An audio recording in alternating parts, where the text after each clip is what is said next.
You're listening to this podcast, so I know you've got a curious mind. Here's a helpful fact you may not know yet. Drivers who switch and save with Progressive save over $900 on average. Pop over to Progressive.com, answer some questions, and you'll get a quick quote with discounts that are easy to come by. In fact, 99% of their auto customers earn at least one discount. Visit Progressive.com and see if you can enjoy a little cash back. Progressive Casualty Insurance Company and Affiliates. National average 12-month savings of $946 by new customers surveyed who saved with Progressive between June 2024 and May 2025. Potential savings will vary. This episode is brought to you by Indeed. Stop waiting around for the perfect candidate. Instead, use Indeed sponsored jobs to find the right people with the right skills fast. It's a simple way to make sure your listing is the first candidates see. According to Indeed data, sponsored jobs have 4 times more applicants than non-sponsored jobs. So go build your dream team today with Indeed. Get a $75 sponsored job credit at Indeed.com/podcast. Terms and conditions apply. It's Monday morning, NOG. I bet you had a party of a weekend. I need to detox for my weekends is what I need How to about do. if you detox for an hour with us and have some financial fun? Sound like a good time? Maybe retox. Sober you up real fast. Maybe it's a retox. It's time to get the motor running again. Hair of the dog, baby. Yes. Let's do this. Right. So raise your mug of generic drink inside of it. And let's do what we do every Monday. On behalf of, I don't like their coffee. On behalf of, and by the way, for people that are listening on the audio side, he just held up the, well, I think they you got did it. play the I think tune, they got didn't the you? part. I think we know. Yeah. I think they got it. On behalf of the men and women making podcasts in Mom's Basement and the men and women serving our service people, our veterans, our DOD and their families at Navy Federal Credit Union, big shout out to our troops to start the week. Let's all go stack some Benjamins together. My God, the Dukes are going to corner the entire frozen orange juice market.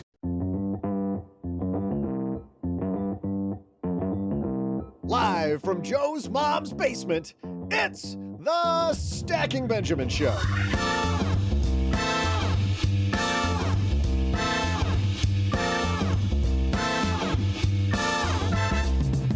I'm Joe's mom's neighbor, Doug, and where does your bank come from?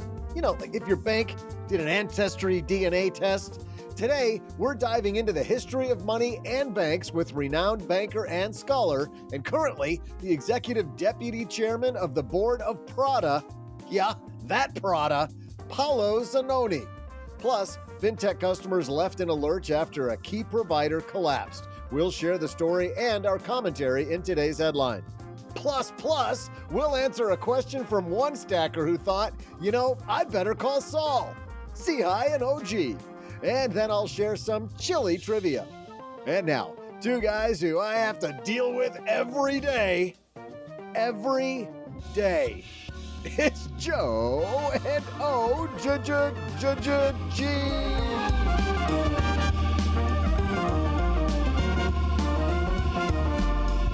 Hey, everybody. Welcome to the Doug is Pinching Himself podcast because he gets to deal with us every day. Pinching something. It's a super Monday here in Mom's Basement. You know why it's super? Because not only do we have Doug here, but also because we have Mr. OG across the card table. Good morning. Well, I should say, because we don't know when people are listening to this, good generic time of day, Mr. OG. It's a super duper day. It is a super. Not just a super day.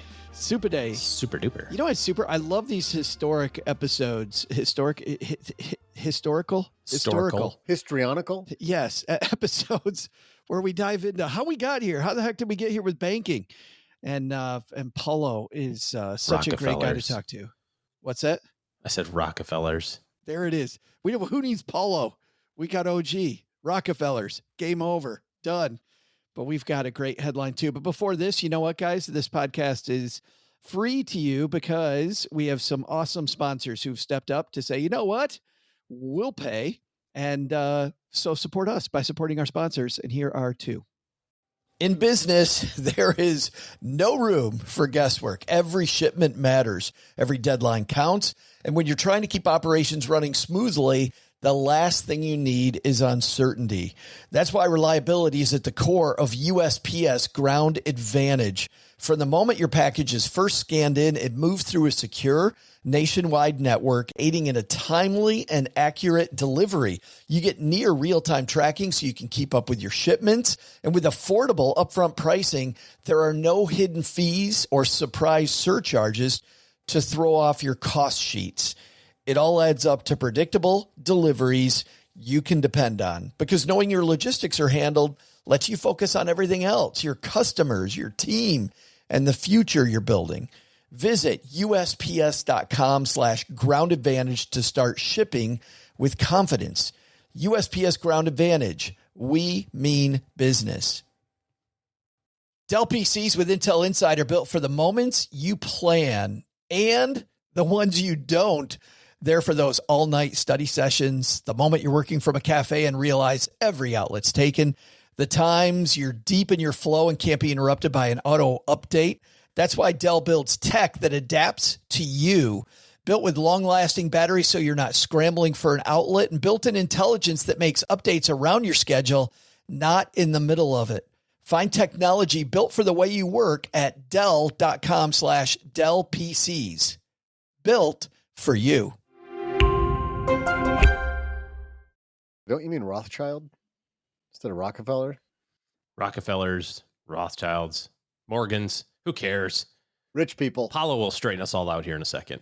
He's got it. Before that, well, he's upstairs talking to Mom. We got a disturbing headline, guys. Hello, darlings.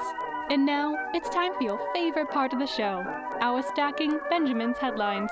Our headline comes to us from CNBC, and this is not one that we like to share. Savings app CEO says 85,000 accounts locked in FinTech meltdown. Quote, "We never imagined a scenario like this." When Adam Moelis, co-founder of a FinTech startup named Yotta, Yotta. Isn't that Yotta? Like Yotta, use our app? Yotta? It probably is. Or yada, I can yada, mispronounce anything. Doug, as you already know, we can mispronounce anything on this show. We are so good at it. Named Yotta, when he co-founded that in 2019, he wanted to give Americans a new way to save money to help them cushion the ups and downs in life. Instead, his company has inadvertently been a source of deep pain for thousands of customers who relied on Yotta accounts to receive paychecks, pay bills, and save for emergencies. This whole thing began, by the way, on May 11th, when a dispute between two of Yotta's banking partners, FinTech middleman Synapse and Tennessee-based Evolve Bank and Trust, led to the lockup of accounts at Yotta and at least 24 other startups. Synapse ended up declaring bankruptcy early this year after several key clients abandoned the firm amid disagreements over the tracking of customer funds. So here's the issue, OG. Past 3 weeks, 85,000 Yotta customers with a combined $112 million in savings have been locked out of their accounts. Moelis says that they partner with FDIC insured banks. So the banks behind this money all have FDIC insured accounts. Moelis says the stories are heartbreaking. We never imagined something like this could happen. We work with banks and members of the FDIC. We never imagined a scenario like this could play out and that no regulator would step in and help. But right now, we got a bunch of people with their money tied up in a FinTech firm with really no end of sight of about when they're getting their money. Well, it sounds like the good news is that all of these customer dollars are at FDIC insured banks, all right?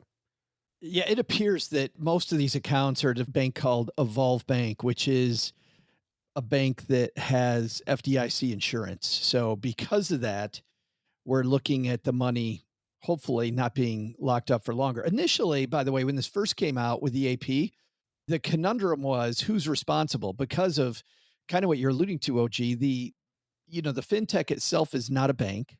And this company Synapse, that's kind of the middleman here, is also not a bank. So in an AP piece, way back when this stuff first started, AP wrote, it's not clear what role U.S. banking regulators can play in the chaos because Synapse isn't a bank, so its regulation is not handled by the Federal Reserve. And because none of the banks that Synapse has worked for have failed, there's no eligibility for FDIC deposit insurance to be paid out. So Evolve has not collapsed.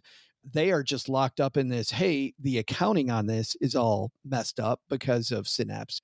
But to your point, everybody's going to be made whole. And I think maybe this is the key thing. We saw this when we had our special episode around Silicon Valley Bank, which is that when a banking collapse happens, and I think you've said this on many occasions, banking collapses happen many, many times a year. We just don't see a headline. They're happening far more often than we think they are. When they happen, that doesn't mean, though, that you're going to get your money tomorrow.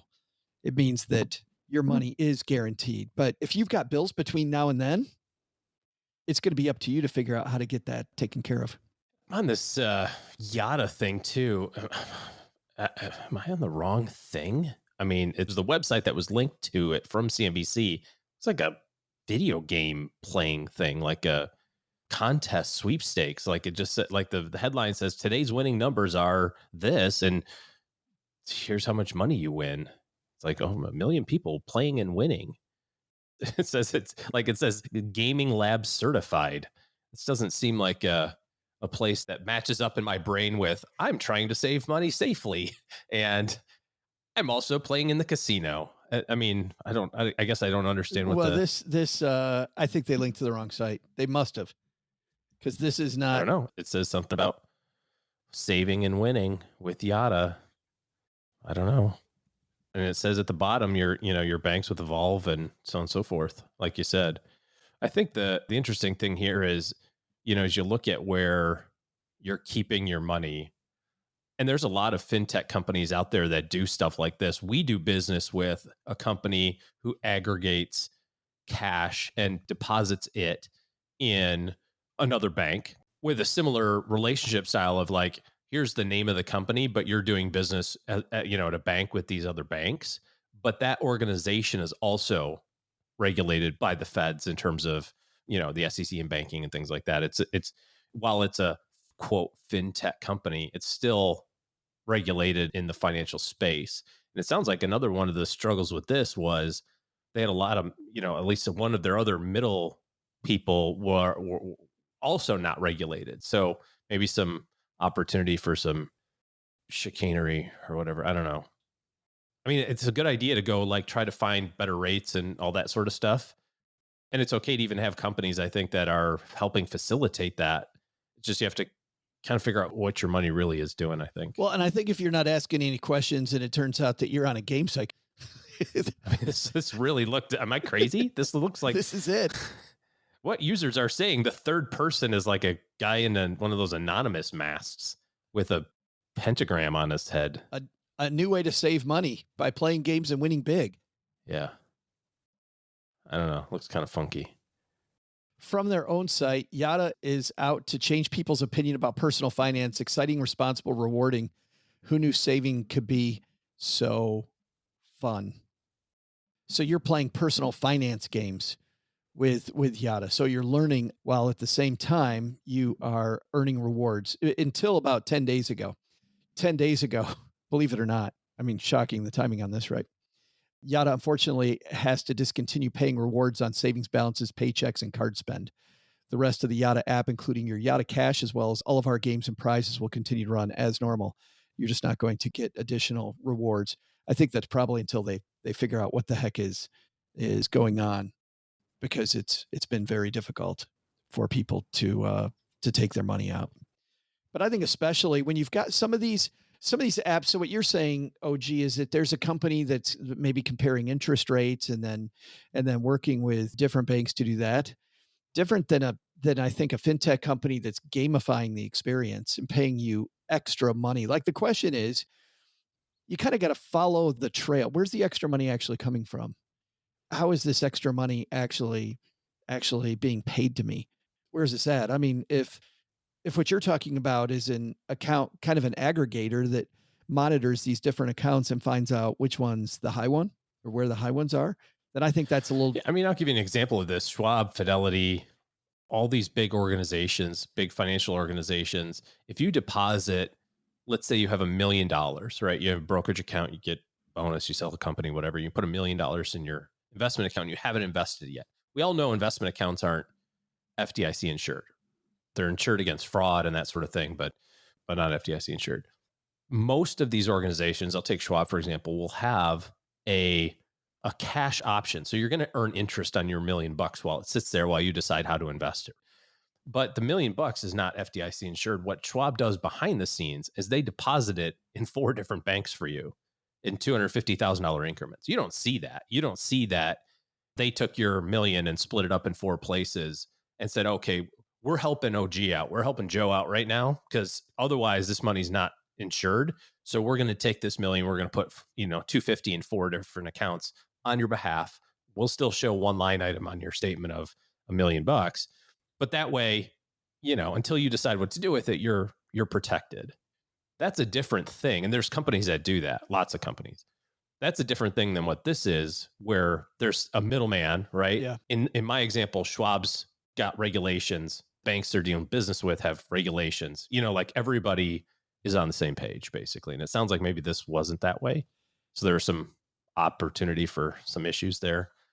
But if your money is at a partner institution, at an FDIC insured bank, you're going to be okay. It's just from a timing standpoint.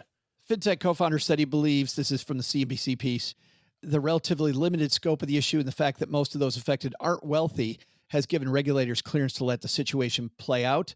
Last year, regulators swiftly intervened in the regional banking crisis that threatened uninsured deposits of startups and rich families, he noted. So he's playing this game, rich versus playing that card. Yeah, rich versus not rich. And then, but later on, last week, former FDIC chair Jelena McWilliams was named trustee over Synapse, the company that failed. Her job is to develop a plan to maintain Synapse systems and craft a solution, quote, that allows funds to be returned to end users, to the rightful owners of those funds as soon as humanly possible.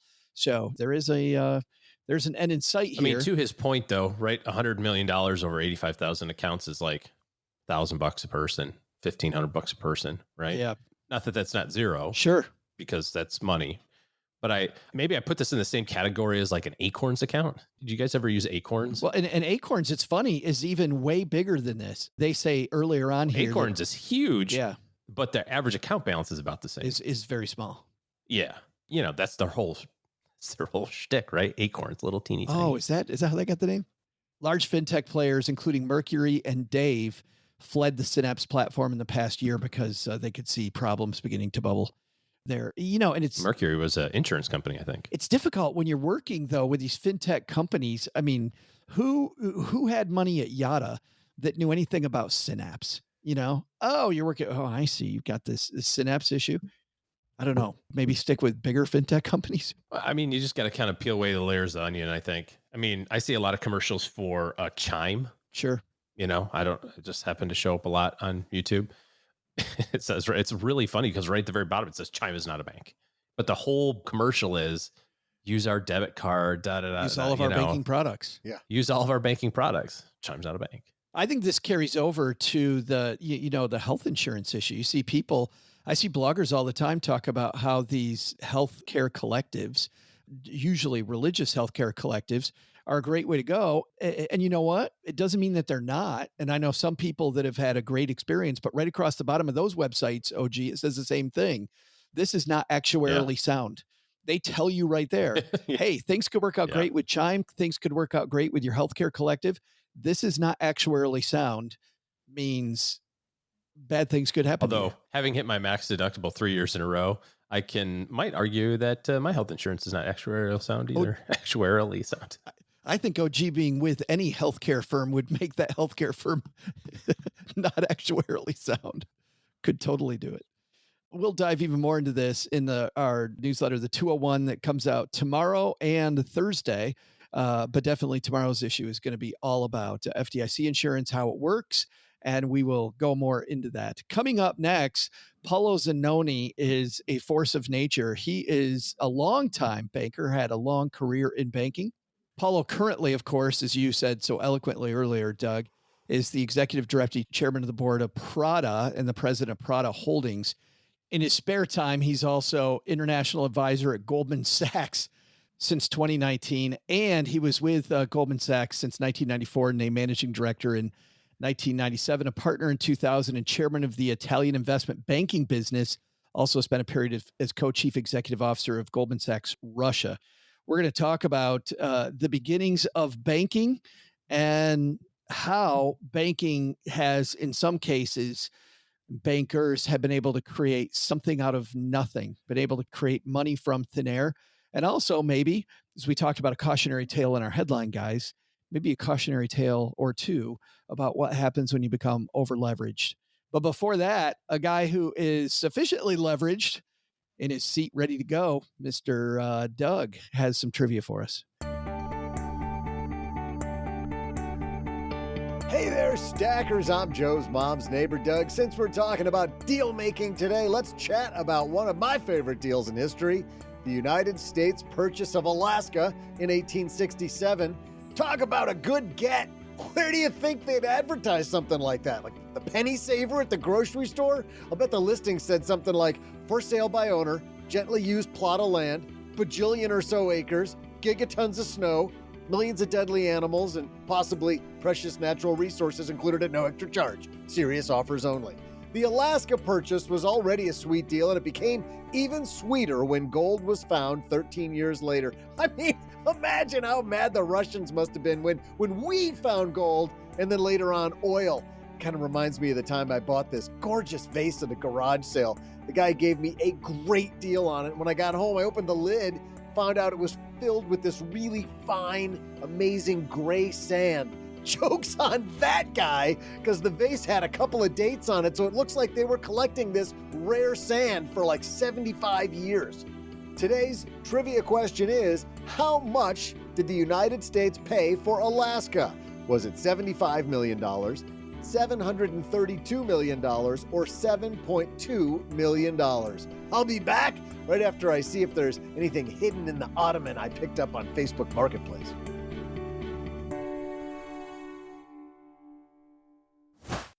Insurance isn't one size fits all. That's why drivers have enjoyed Progressive's Name Your Price tool for years now. With the Name Your Price tool, you tell them what you want to pay, and they'll show you options that fit your budget. So whether you're picking out your first policy or just looking for something that works better for you and your family, they make it easy to see your options. Visit Progressive.com. Find a rate that works for you with the Name Your Price tool. Progressive Casualty Insurance Company and Affiliates. Price and coverage match limited by state law.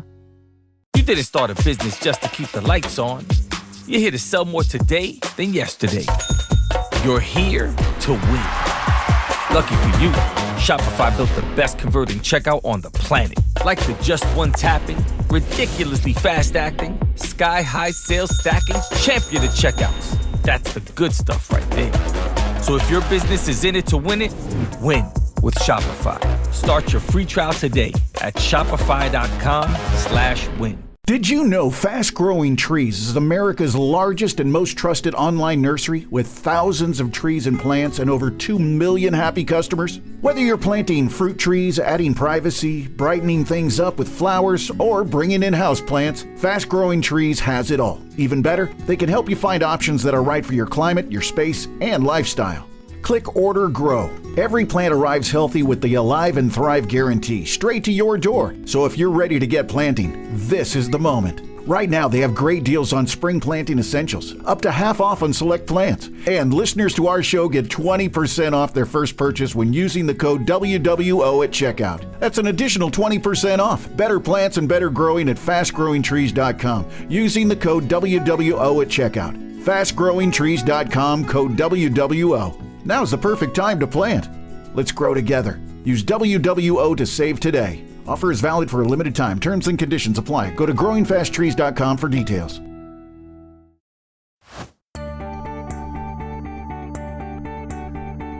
Hey there, stackers. I'm wheeler and dealer, Joe's mom's neighbor, Doug. After mentioning that beautiful sand I found in a vase I bought at an estate sale, I realized I should have it in a clear container so people can actually see how beautiful this sand is. Hopefully I'll be able to verify its origin someday. Today's trivia question is, in today's dollars, how much did the United States pay for Alaska? Was it $75 million, $732 million, or $7.2 million? The answer? With over buttloads of diverse terrain, Alaska is the largest state in the Union by a country mile, heck, by 2 country miles. With all it contains, the United States landed one of the best deals in history when it purchased the last frontier for a mere $7.2 million, or roughly $130 million in 2024 dollars. That's just enough money to live in New York City for like 2 or 3 years. And now, here to help us dive into the ad-free second half of this podcast and the history of banking, it's today's mentor, Paolo Zannoni. And I'm so honored to have him here with us. Paolo Zannoni joins us. How are you? Fine, thank you. Before we get into history, Paolo, I would like to dive into a little bit of current events because you have worked extensively in Moscow. And Yes. there is a piece of this Ukrainian conflict that I wonder whenever there is a world crisis like we're having right now, how is Russia affording this campaign? Is there a way for a state to manipulate a banking system to make it affordable, or wars more affordable than we think? I mean, you're the guy that just went through history looking at a lot of different conflicts. Modern money is mostly debt. And among the various type of debt is bank debt. If you start from that point of view, you can see immediately what a banking system does and the way the banking system helps the state and the government in power is to turn public debt into immediate purchasing power, because what a banking system does is it will put public debt on the asset side of the bank and match it on the liability side. But what is on the liability side of a bank is money, is instantly available purchasing power.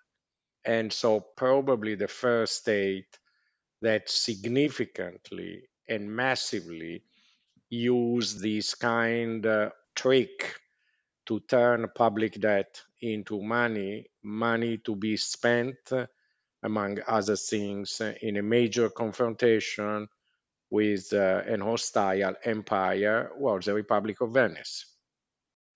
A republic that had about 200,000 people. And when it was opposed for 600 people to the Ottoman Empire, an empire of 30 million people and an incredible amount of resources. But they fought over and over and over for more than 500 years, just to be conservative. And So we're just starting then, Paul. If they're fighting that long, I started around the 1300s. Yeah. The first, the second, the third, and the fourth crusade. One of the sources of income of Venice was to transport the crusaders to the Holy Land. And to transport the crusader to the Holy Land, they got paid. Sometimes they got paid in silver and gold. Sometimes they were paid into what warriors do, into fighting on behalf of Venice. So when Venice had rebellious cities, they just asked the crusader, and the crusader didn't have enough money, they just asked them to fight for them. So that's the way they subdued. I'm making a complex story very short, so you have to excuse me. But they subdued part of the Croatian coast this way, and they occupied Constantinople. The Crusader occupied Constantinople on behalf of Venice as a pay for the transport, to pay for the transport from Venice or from France to Holy Land. The number of years that Venice was able to keep doing this leads me to believe, and this is what I wanted to impress upon people. Based on your work, you can see how Russia could keep going and going and going and going. There is the limit. If you look at history, but that's not a part that I have researched a lot. If you look at history, that's how Germany, Imperial Germany, funded the First World War. The central bank and the banking system was very cognizant of what they were doing, and they turn public debt into money on behalf of the imperial administration. That's how they fought and they financed most of the war production and everything they needed to fight the First World War for 4 years. Totally different from what the English, the French, the Italian, and later on the American did, because they had access to the international market. And so they funded it by selling bonds on the international market, which Germany could not do. And the inflation that came afterward was all the money that had been minted by having on the asset side of the banking system public debt and money on the liability side. I'm glad that you brought up the mint because the mint factors heavily into history. In fact, you begin in Pisa. I think of the Leaning Tower. When I think of Pisa, I think of it being the birthplace of Galileo, but I didn't especially think about banking before I read your book, Paolo. No, Why do you begin with the mint in Pisa? Mm-hmm. It's interesting to understand the way the public mint were turning, let's say, gold on silver. Let's forget the other metals into money. And so when a private individual or a merchant needed money, they went to the mint. And this is very interesting. Your merchant that needed money went to the mint with either an ingot or a jewel. He sold it to the mint at a price that was established by the state, and the mint paid him back with the coins minted from that gold, from the gold that he gave in, minus at the price that was established by the government, minus minting expenses and a tax called seigniorage that didn't sometime. Not everybody applied the seigniorage, but Pisa did. And that went to the state, that went to the republic. So you turned your gold into state sanctioned purchasing power at a special rate established by the state. So that's how the mint worked. What is interesting is that one of the things in which Pisa had financed most of its expansion was because early on in their history, they conquered some areas where there were silver mines. And those silver mines were owned by the state. So actually the state brought in the silver and coined beautiful silver coins, marvelous, among the nicest looking silver coin ever minted. And so that's how they enlarged the money supply. At one point, they lost the colonies in the fight against Genoa. They lost the coins and they lost the mines. And so the mint was turning out less and less of the coin that were needed to increase the money supply. But the economy of the city didn't suffer. It went down, but it picked up immediately. And so one of the big questions has always been, how could the economy pick up if there was no money? Because the only money was the only official money, real money, or proper money, as Keynes was saying, money proper. The one that comes out of the mint is money proper. If you look at the records for the city of Pisa, you can see that a city that had around, let's say, 20,000 people had 50 private bankers. Yeah, wow. We are talking about 1,400, 1,300. Let's say I look at one of the accounts, which was very fascinating, was the account of the equivalent of a wine bar. And, they had a bank account and they paid for the wine that they bought regularly. They paid in banking liability. Well, and it was fascinating to me, Paolo, that the whole reason this banking system existed and really truly began in the first place that we use extensively today is because the mint needed to work overtime. They're moving so fast, but they're chronically behind. There's never enough money, Paolo, to go around. That's it. And people still needed a currency, which is how this banking system came around. So instead of money, people would take their money, they'd give it to the mint, and a banker, I guess, I think the equivalent of almost like insurance. I can assure you that these people have money. It's a promise. Yeah. No, because if you look at I'm sorry to come back to the book, but no, it's great. In the book, I even wanted to put a drawing because The way this happened sometimes gets a little confused. And the reason why I use Pisa was because the records for this early bank from 1372 are incredibly nice for one reason. The banker was probably very lucid and he wrote very well. And so if you look at the main ledger, he spells it out in detail what he does. And so the way the banker was making money is he had the client promise to pay him. Most of the time, there was no deposit. There was no deposit. So the client promised to pay the banker for the benefit of another client, and the banker promised to pay the other client. The two debts, the debts of the client and the debt of the banker, cancel each other. I look at one transaction and there are 36 gold florins being promised by the banker to the banker, and there are 36 gold florins being promised by the banker to the beneficiary. And those debts, one erases the other. So what's the interest for the bank?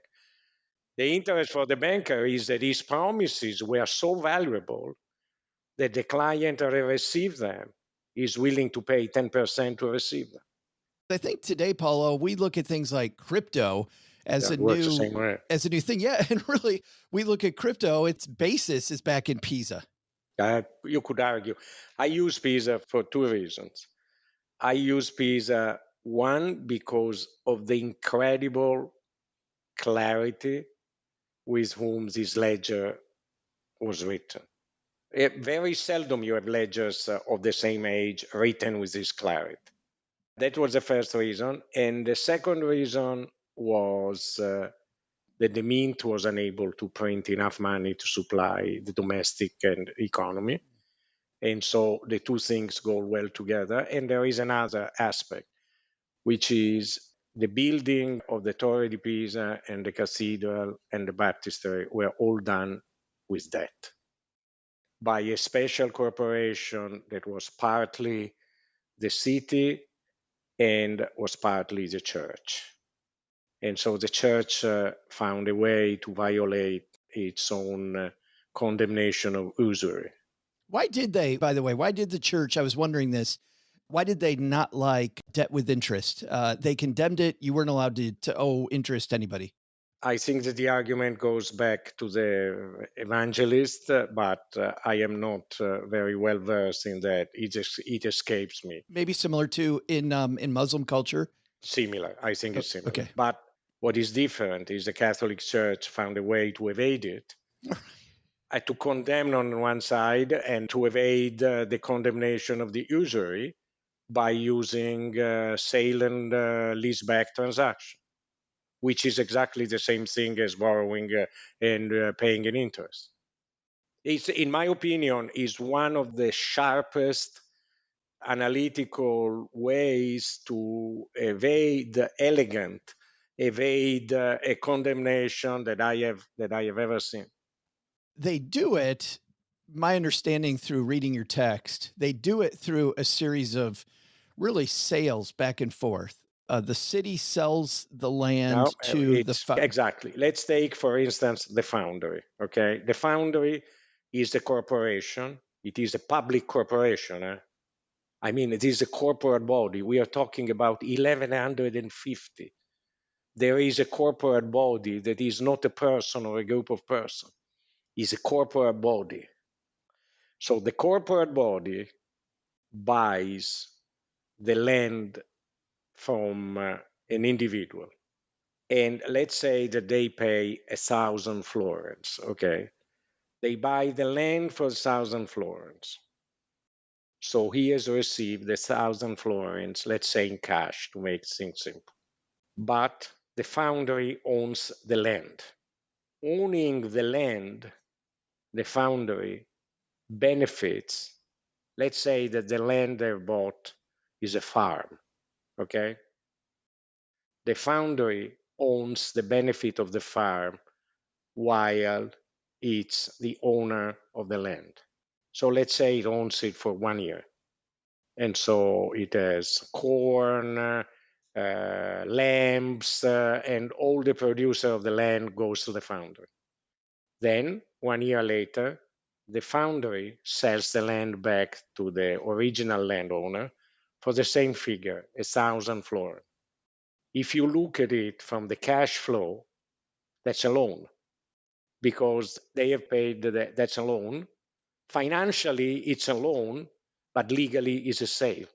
These are two sales. And what's the benefit for the foundry? The foundry has kept the produce of the land for 12 months. And this happened, by the way, everybody. Paolo, you explained that this went back and forth four, 5 or 6 times, and it looks like a zero-sum game. Yep. Like it's just there's nothing happening. But as you write, there's tons It is happening. not, because the foundry, not only, but there is one advantage. The foundry is a public corporation, and so it's partly the state and partly the church.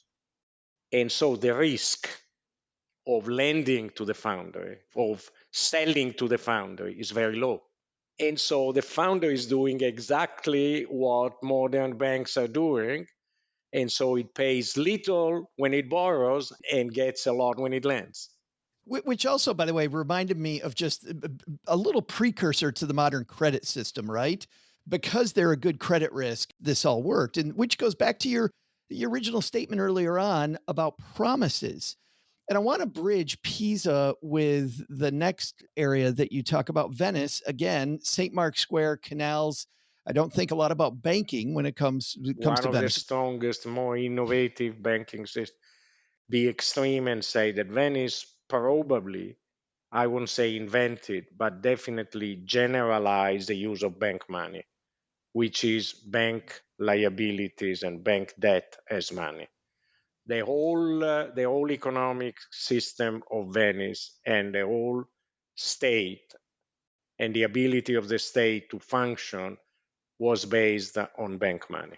Well, and getting into this idea of bank money and back to promises, both in Pisa and in Venice, it isn't lost on me that this is all based on the promise, which means if a banker is crooked, Paolo, this whole thing could go south. How often did we encounter a banker cooking the books? Not too much in Venice, but I say that in 150 years, probably only 2. That's incredible. They had a special magistrate that was just watching the bank.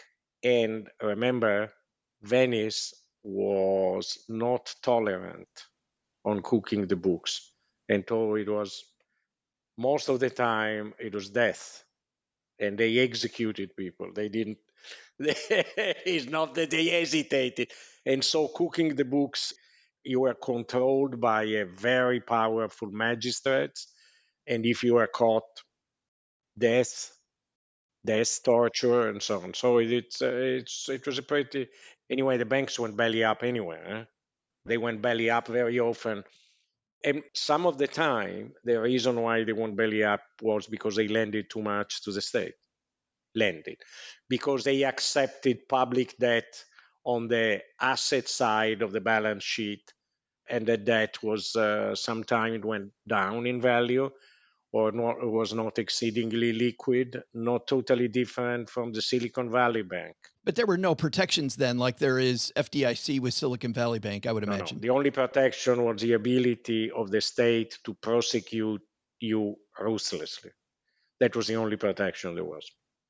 Yeah, but the state was also intervening in certain situations to back bankers, to bail them out when they were going to fail. A fair number of banks. I quote one example that is very similar to what my old boss, Hank Paulson, did in 2008. Very, very similar. I was wondering about that as I was reading, if that was going to come up, the similarity between the two. In 2007, 2008, where's the parallel with that?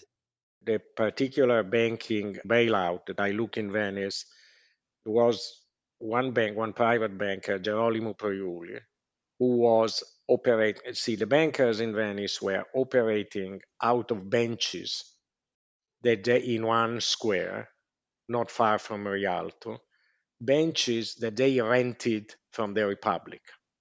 Those bankers were public property, and they leased them to bankers. So bankers did their business right there. They went in the morning, they came there with their ledger, and they also came there with a supply of gold and silver coins. And they transacted business. At one point on this day, Gerolamo Priuli, that had issued a lot of liabilities, had a queue of people that have heard that his situation was not great, that wanted the money that the bank owned of them paid out immediately in gold or silver coins. And so Gerolamo Priuli is smart and is sharp, and he knows that he doesn't have enough coins, neither with him nor in the coffers back at his home. And so what he does is he sends a messenger to the Council of Ten, which at that time was the most important executive body of the Republic. And the Council of Ten knows what's going to happen if the bank fails, even because the state itself has accounts with Gerolamo Priuli and is using the liabilities of Gerolamo Priuli as money.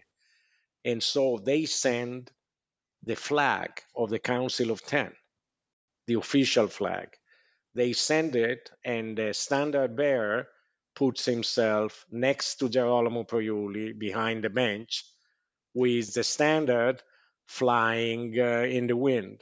And the message is loud and clear, which is the Republic will stand by the Gerolamo Priuli, and the queue that is there trying to get their coins back, not their money back, their coins back. It's different.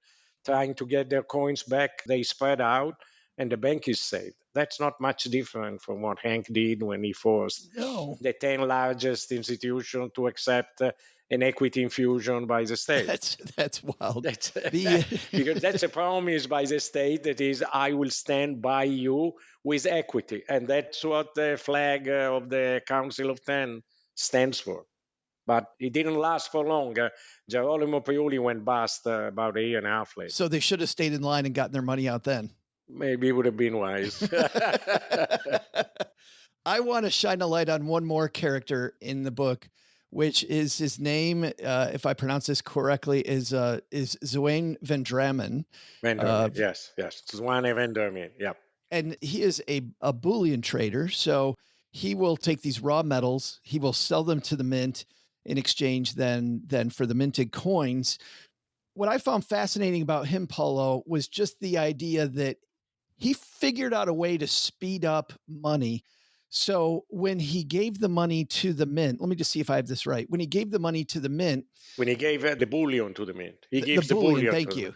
When he gave the bullion to the mint, he wouldn't have that money back for a while, but he was able to extend this promise to say, well, the mint is making my money, so in a few weeks I'll have it. And he was able to essentially get credit today. Is that how that works? No, wait. The way it works is van Dramen gives the bullion to the bank, okay? Yeah.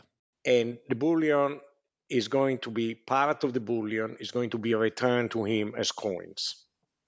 But what van Dramen says is, I have a lot of silver that I can sell the mint, but I am willing to be flexible on the way the mint will pay me back. They will pay me back 50% of the value of the silver. They will pay me back in gold. The remaining 50%, they will pay me back with debt from a special bank. And so in the moment in which Mr. van Dramen gives the silver bullion to the bank, the same day he gets back bullion, gold coins for 50%, and 50% he gets a debt of a special bank. And so for him, the purchasing power is 100% of what he is given, but for the mint, in terms of precious metal, is only 50%. The remaining 50% is the debt of a special bank. And how was that special bank created? The special bank is state-owned, state-controlled, And all the bank has on the asset side is a promise by the mint that they will pay. And on the basis of their promise, they issue the liability amount that Mr. Vendramin can spend, because everybody in Venice will accept bank debt. The mint has received 300,000 in silver that will become coins, and in exchange, they are given a promise by 300,000 to the bank, and the bank has given a promise to Vendramin. And so de facto, in front of 600,000 ducats of gold, there are 900,000 ducats of money supply. When I checked the account of the first 6 months, that particular bank created 780,000 of ducats in bank debt simply by ensuring liquidity for 120 ducats out from the mint. And so it actually created out of thin air 650,000 of spending money. Not bad. They were the first one to figure it out. 1619. It was genius. I was absolutely fascinated. You can also see the beginnings of what we now in the U.S. look at as a Federal Reserve or many of the state banks around the world. You can see this coming right then. I have just two more questions before we say goodbye. Go One ahead. is, there is a famous banking family that you did not talk about, and I'm just wondering if it was on purpose or not. Of course, the Fugger family in Germany, No, I did. huge banking family. Why did they not figure into your work? Because I had to put limits to the amount. I thought the 7 cases were, it was a lot of work. It took me 8 or 9 years to write the book. Oh, it's fascinating. And the depth of research that you do is amazing. I enjoyed it. You know, I'm a banker. My life is doing transaction, is executing transaction. And that, I think, is what gave me a particular perspective, because the way I build this story is by looking at transactions. I disassemble transactions in order to find out exactly what the parties wanted and how they went about getting it. And that gives you a totally different perspective. And so, for instance, the idea of looking at let's take an example of the first trade ever done by the Bank of England with the exchequer on the other side, even if I had to spend a few days in the archives, which is not, I can't it's not imagine. my life, I can't. and I don't think it's fun. But on the other hand, it was exceedingly interesting because you disassemble the real transaction, and you saw the public debt going into the Bank of England and the promises of the Bank of England coming out and being spent by the exchequer. By the way, if you want to push your extreme, your Russian story to the extreme, that was done to finance the war on the continent. Mm-hmm. And in fact, if you look at the first transaction, which is the one that I disassembled, all the money created by the Bank of England goes to the military. Some goes to the Navy, some goes to the troop on the continent, to the army on the continent, some goes to the gun makers, and some goes to the Irish army. 100% of the first transaction, of the money created by the first transaction of the Bank of England, goes to the army or the navy or the military industry. That tells you something. That is 100%. The first transaction is 125,000 pounds. They all go to the military industrial complex, if you want to call it this way. So, well, here's what it tells me. If we zoom out a little bit, Paolo, what it tells me is often we go through a crisis and we think this is the first time this has happened. And it's not the first time it's happened. There are its roots. This has happened again and again and again. And as always, if we can learn from history, hopefully we might at some point stop repeating it. I don't know if we avoid mistakes, but at least we understand why we do certain things. Good point. My last question, 92% of our listeners are in the USA. Yes. Near the end of the book, you look at the USA and the creation of the democracy. Well, what was one thing that surprised you writing that chapter?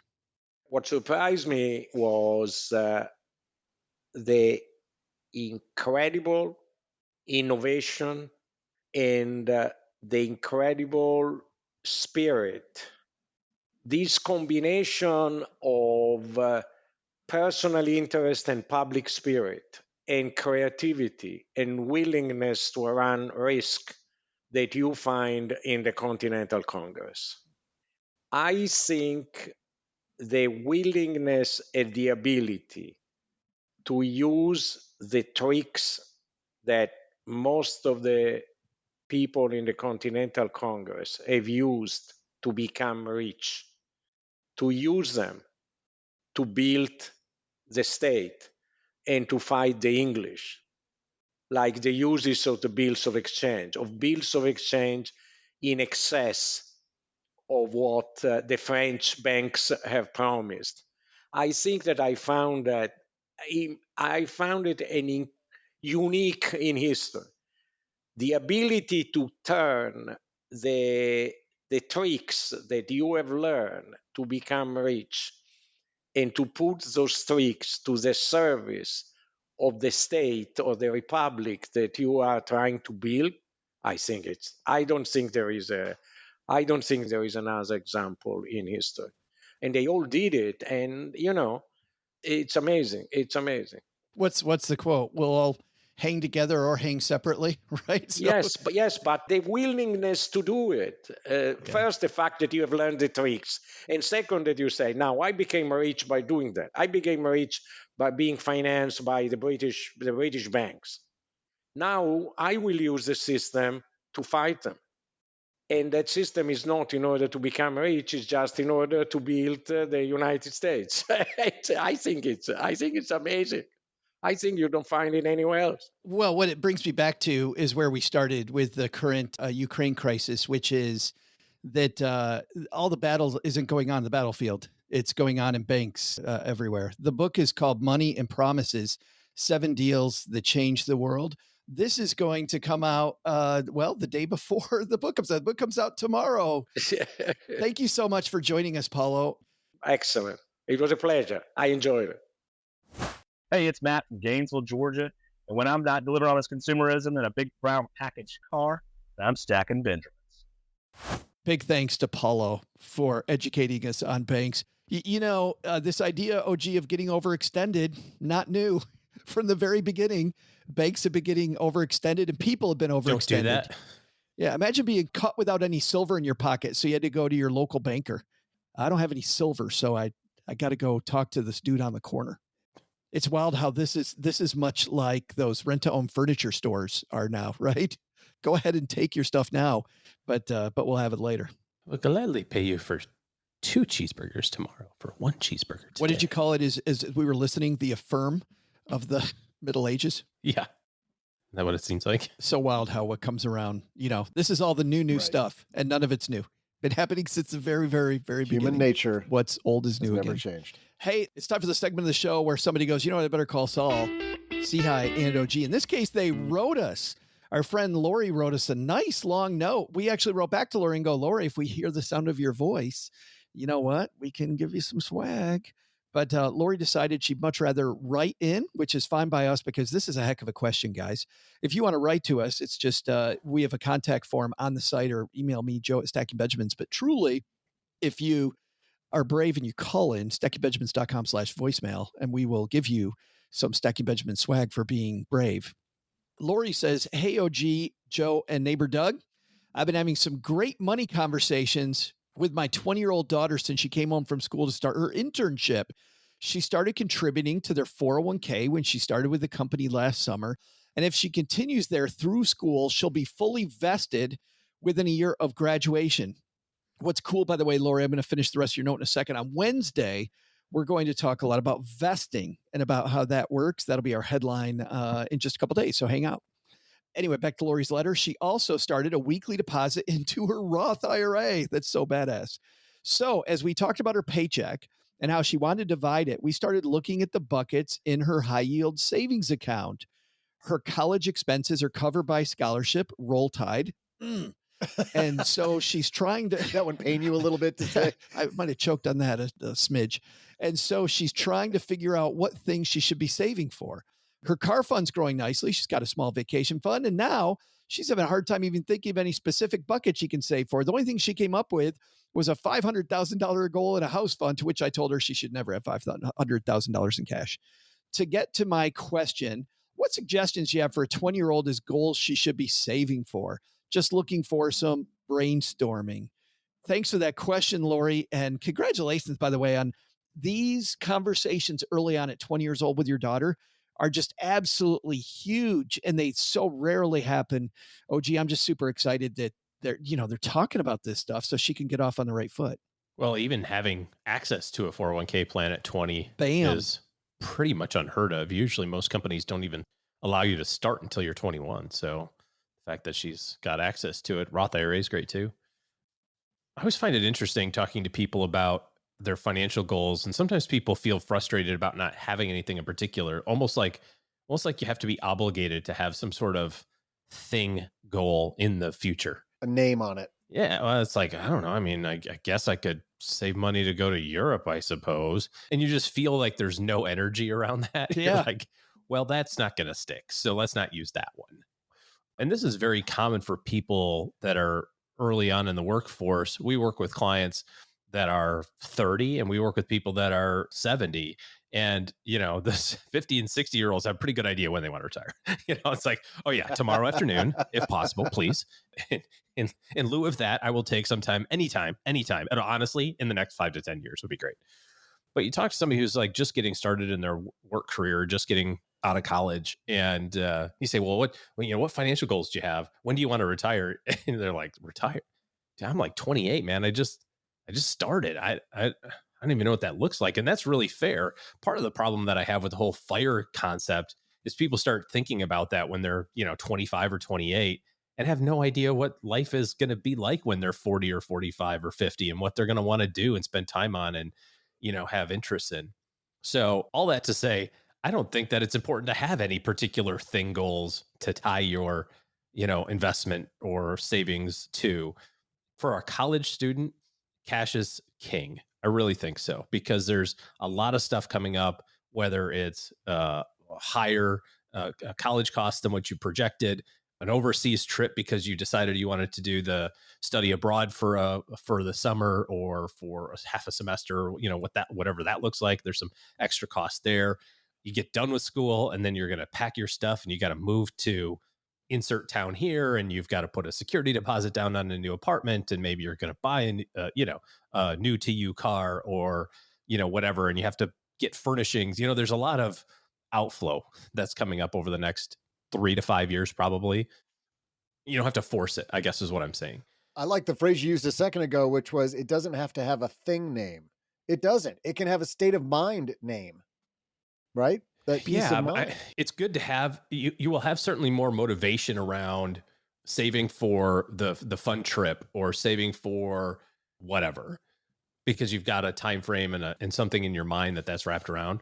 But I don't think that you have to feel obligated to do it. And like you said, Doug, whether it's like, I just want to be financially secure, and what that looks like is 3 to 6 months of my spending in cash that just sits there and does nothing, so that I can invest aggressively outside of that, for the long term, for whatever that is. Like, I don't even know what the long term is yet when I'm 22 or 25 or 28. I don't know. But there's a lot of life that happens between 20 and 40, and you won't be disappointed if you start your working career with a fully funded emergency fund, let's say, as an example. I wonder, even if it's not an emergency fund, I wonder what different choices any of us would have made with our careers if we had the freedom to make those choices, because we had more than a rainy day fund. We had 2 years of runway on, living expenses. You're saying you could spend more time saying no. Yeah, exactly. Spend time saying no to just taking the first job offer you get because you need something and waiting for the right one, either in the industry you want or in a totally different thing. But that's a bucket of money that most people only can dream of at that age. In your 20s, when you're just getting your career started, you can really have a freedom of choice on your career.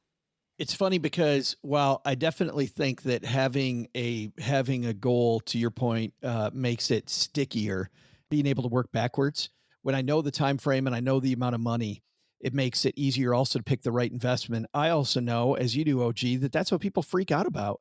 Is this the right investment? Am I in the right investment? And so finding that purpose for the money makes it stickier. But what I love when you're just starting out is having that freedom to just put the money in. And this is why we like the total stock market. It's why we like just putting it in a good passive index fund until you get that thing. I also like the idea of not brainstorming it. I think answering Lori's question of, I'm hoping for some brainstorming with, don't need to do that, is the perfect answer. It just is now here's the downside. Beyond that emergency fund, if a goal sneaks up on you and all of a sudden you want the money today and it's in one of these long-term indexes and they happen to be down at this point, well, then we might have an issue. But overall, just sticking it in some place where it will grow to buy that flexibility later that Doug, you're talking about, I think is a huge win. I just pictured Lori having this conversation with her daughter. And her daughter's like, so what'd they say? What'd they say? Well, basically it boils down to, you should save because I said so. Like the classic parent reason. Just do it. If you don't do it because I said so, do it because OG said so. But you don't want OG coming over here telling you to. Don't make him pull over this car. If you really want to have a discussion, I think, Lori, with your daughter about what really lights her up, I love this conversation we had with John Acuff at the beginning of this year, where he said, don't look off into the abyss, OG, because it freaks you out. You know, people going, what do you want to do with the rest of your life? Oh my God, I'm 20. Are you kidding me? Mm-hmm. Don't do that.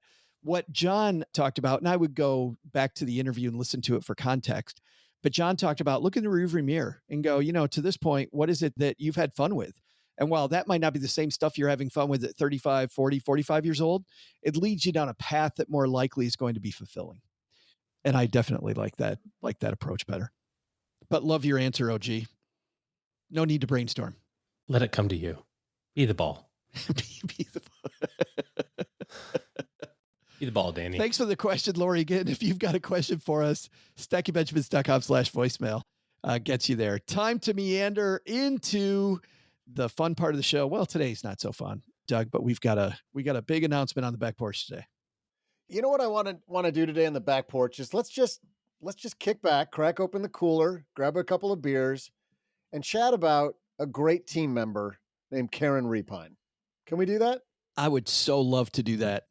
Karen is a person who listeners to the show rarely heard. They heard Karen on our April Fool's episode when Karen and Tina took over the show. Yeah. Karen's our showrunner, our producer. She's been with us a long time.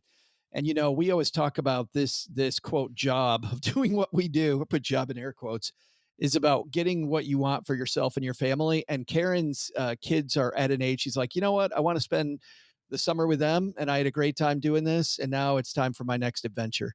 And we are so pleased that she is going to do that. But OG, when Karen started this job, before Karen was in this role, remember, we were working with just a few part-time college kids helping us a little bit on the side. And Karen was a full-time engineer before she took this role and really made the train run on time.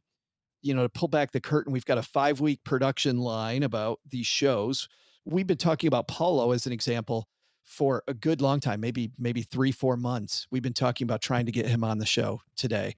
But Karen makes sure that she secures great guests. She went and found Daniel Lamar from Cirque du Soleil. She found Major General Mary Eater about the girls who stepped out of line, which was, I think, her favorite, definitely one of my favorite episodes. Oscar Munoz from United Airlines. These are not people who pitched us about coming on. These are people Karen went and found. For David Gergen, who served many U.S. presidents, both Republicans and Democrats. She landed all those guests, made sure people were ready, dealt with my BS on a daily basis. Karen, really a badass who we're going to miss. Just cheers to Karen Repine for a hell of a job and for making our stackers' lives, I think, better during the long time she spent with us. Dealing with your nonsense has probably elevated her status at the pearly gates. Yeah, honestly, she's doing 2 jobs. She's going to show up and St. Peter's going to be like, oh, you're that Karen. You're finally here. Right this way, ma'am. Right this way. Excuse me, VIP line here, please. Yeah. You had to deal with that? Yeah, she's got a fast pass. Is that what you're saying? Fast pass? She's got TSA pre-check? Fast pass. TSA pre-check to heaven? Yes. Clear? Yeah. And Karen, now that you're here, you get to just take a nap for a year and a half after dealing with Joe. But before that, God's going to go on vacation for 6 weeks. So we're going to have to write some new stuff. So if you could just kind of trust me, this is the last trip. Yeah. It's not always like this. This is definitely the last trip. This is supposed to be about Karen. Let's keep it about Karen instead of passive aggressive hour. What? You saw through that? I don't think it is impossible for any of our listeners to truly grasp what she put up with dealing with God's travel schedule. Oh, well, it's running like a well-oiled machine. We've got a 5-week production schedule. Things just happen the same way every week. We have a 5-week schedule that all gets jammed into 8 different days because somebody's going to the Dry Tortugas on Tuesday. I think Karen's actually really enjoying this passive-aggressive lashing out at God. They're beating me up, Karen. Come save me. Karen, please come save me. She is the nice Karen. Do you remember that, Doug, when that first went down, when they started calling them Karen and we were having our team meeting and she's like, really? Really? Yeah. Out of all the names. Because what was there was another name that she was gunning for. Was it Sharon? Like when that whole thing first started, there was another female name that was getting used equally before the world somehow just decided Karen's the thing we're going to use. I don't remember what that other name was. I think it might have been Sharon. But anyway, sorry, Karen, but you got host. Cheryl, my spouse, who, pays zero attention to any of this. I remember when she first heard that, she's like, I keep hearing the name Karen, and all I can think of is Karen Repine and how damn nice she is. So I think about this woman, the neighborhood watch woman, about your dog. It's so pretty. It's so nice. Your mailbox is 2.5 inches too tall. But I love it. It's okay. I'm just trying to give you a warning. Those bad people down the street. Yeah. So here's to Karen Repine. Karen, good luck on your next adventure. And you know what? Spending time with the kids this summer. You guys know you've got older kids. Oh, gee, you've got one who's going to be a senior in high school.